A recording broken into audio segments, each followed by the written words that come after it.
Hello everyone. कल मेरा exam था एसबीआई क्लर्क मेंस का। सेकंड शिफ्ट में था, तो इस वीडियो में मैं अपना एग्ज़ाम का एक्सपीरियंस शेयर करने वाली हूँ और अटेम्प्ट्स भी बताने वाली हूँ। तो सबसे पहले था जीए सेक्शन। तो जीए काफ़ी टफ़ आया था, काफ़ी डीप में क्वेश्चंस पूछे गए थे। हम जो पढ़ के गए थे वो तो क्वेश्चंस में ही दिए हुए थे और काफ़ी डीप में क्वेश्चंस पूछा गया था, ठीक है। तो मैं 10 to 12 क्वेश्चन के लिए कॉन्फिडेंट थी, मतलब श्योर थी कि आंसर सही होंगे। उसके बाद कुछ क्वेश्चंस में कन्फ्यूज़न हो रहा था, फिर कुछ क्वेश्चंस में मैं गेस वर्क भी करी हूँ। तो ऐसे करके मैंने 22 क्वेश्चंस अटैम्प्ट किए हैं। तो रॉन्ग तो होंगे काफ़ी सारे, क्योंकि मैंने देखा था एक वीडियो, तो उसमें से अभी 3-4 तो गलत हो ही गए हैं, फिर मैं देखना बंद कर दी। तो ऐसे ही जीए में हुआ 22 क्वेश्चंस। उसके बाद इंग्लिश इंग्लिश तो लाइक टफेस्ट, ठीक है। मैंने एसबीआई पीओ मेंस भी दिया था, ठीक है, तो उससे भी ज़्यादा टफ आया था इसमें। एक्यूरेसी का भी पता नहीं चल रहा था क्या सही होगा क्या गलत। जो डुएबल क्वेश्चंस भी होते हैं ना, जैसे वर्ड स्वैप करके आया था, इसमें भी काफ़ी कन्फ्यूज़न हो रहा था। फिर अरेंजमेंट करके आया था, उसमें ऑप्शंस में सिर्फ एक सीक्वेंस नहीं था, 2-3 सीक्वेंस भी था ऑप्शन में, तो काफ़ी कन्फ्यूज़न हो रहा था। और फिर एरर वाले थे थोड़े डुएबल। और पैसेज ये सब तो मैं बना ही नहीं हूँ, बहुत कम अटैम्प्ट की हूँ इंग्लिश में। तो इंग्लिश में मेरे अटैम्प्ट है 19, मतलब मुझे जितना आ रहा था मैं बना रही थी, अब पता नहीं कितना सही होगा कितना गलत। तो काफ़ी कम अटैम्प्ट है, 20 भी टच नहीं कर पाई मैं। तो इसका इंग्लिश तो सच में बहुत टफ़ आया था। उसके बाद सोची कि चलो जीए टफ़ आया है, इंग्लिश टफ़ आया है, तो मे बी मैथ्स रीजनिंग थोड़ा डुएबल आए। और जब मैथ्स का सेक्शन खुला ना, तो वो डुएबल लगा।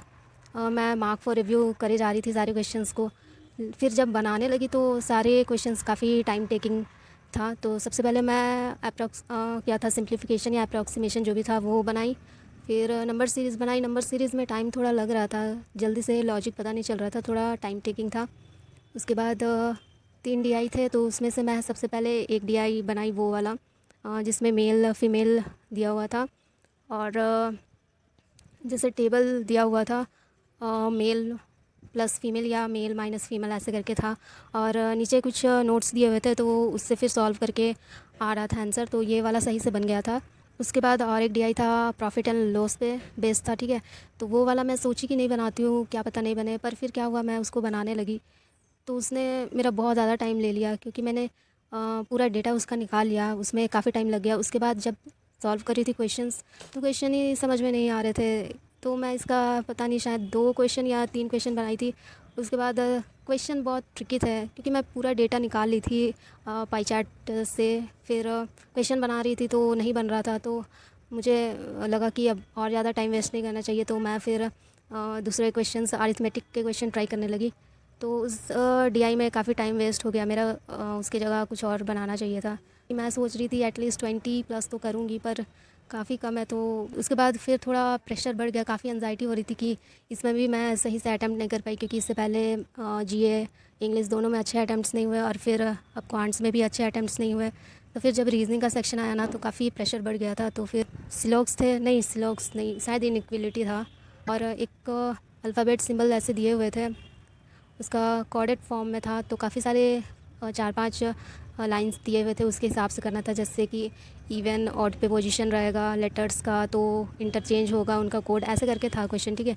तो ये वाला मैं बनाई, तो ये काफ़ी टाइम लगा इसमें, पर सही से सब बन गया। उसके बाद ब्लड रिलेशन काफ़ी इजी था। उसके बाद और एक सिंगल क्वेश्चन था, वो पज़ल था जिसमें सर्कुलर बेस था, 6 लोग थे, तो ये वाला बन गया था। इसमें जो क्वेश्चन पूछा था कि किसी 2 अल्फ़ाबेट के बीच में पूछा था कि कितने लोग हैं, तो उसमें मेरा एक ही आया था, ठीक है।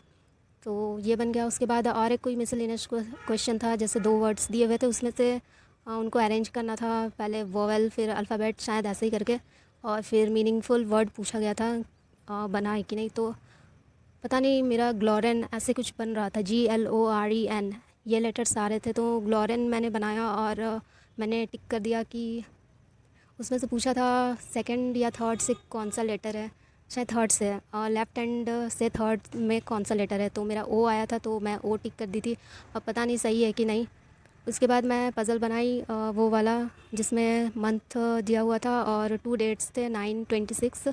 तो ये वाला मैं बनाई, डुएबल था, लेकिन पॉसिबिलिटी 4-5 हो गए। और जब पूरा बन गया ना, उसके बाद मैं आंसर टिक करी हूँ, तो आंसर में जो ऑप्शंस होते हैं तो मेरे ऑप्शन 2-3 सही हो रहे थे, तो मैं लगा ये कैसे हो सकता है, 2-3 कैसे सही हो सकता है। तो फिर मैं वापस चेक करी, पता ही नहीं चल रहा था क्या गलत कर दी इसमें मैं, और उसमें मैं इतना टाइम लगाई फिर भी सही से नहीं बना और फिर टाइम भी ख़त्म हो जा रहा था।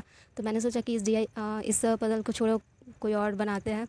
तो फिर मैं दूसरा पज़ल बनाई, वो वाला जो कार्ड था, शायद 8 कार्ड थे ना शायद, और फिर नंबर्स भी था। तो ऊपर जैसे ABCD ऐसे करके था, तो ये मैं बनाई।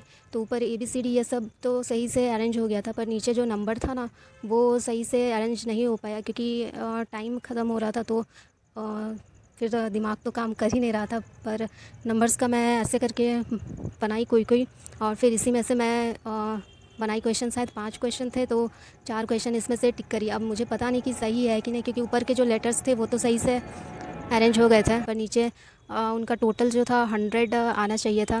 तो रीजनिंग में मैंने बनाया 21 क्वेश्चंस। तो बस इसमें लग रहा है कि अगर एक्यूरेसी रहता पूरा सही तो ठीक रहता। ये वाला पज़ल में आंसर गलत भी हो सकते हैं। बस ऐसा ही टाइम ख़त्म हो गया। इनपुट आउटपुट भी मैं नहीं देख पाई, क्या लॉजिक था, मैं ट्राई ही नहीं कर पाई उसको। और फिर क्रिटिकल के भी क्वेश्चंस मैं टच ही नहीं करी, क्योंकि एक वो जो मंथ वाला पज़ल था काफ़ी टाइम वेस्ट हो गया। और मुझे इतना बुरा लग रहा था कि मैं वो वाला पज़ल क्यों नहीं बना पाई, क्योंकि बहुत डुएबल था वो। तो रीजनिंग भी था डुएबल, पर मैं नहीं बना पाई। तो इस एग्ज़ाम में ना मेरा कोई सब्जेक्ट अच्छा नहीं गया है। तो बस यही लग रहा है कि इस एग्ज़ाम में मैं जितना मैं कर सकती थी नहीं कर पाई, अपना बेस्ट नहीं दे पाई।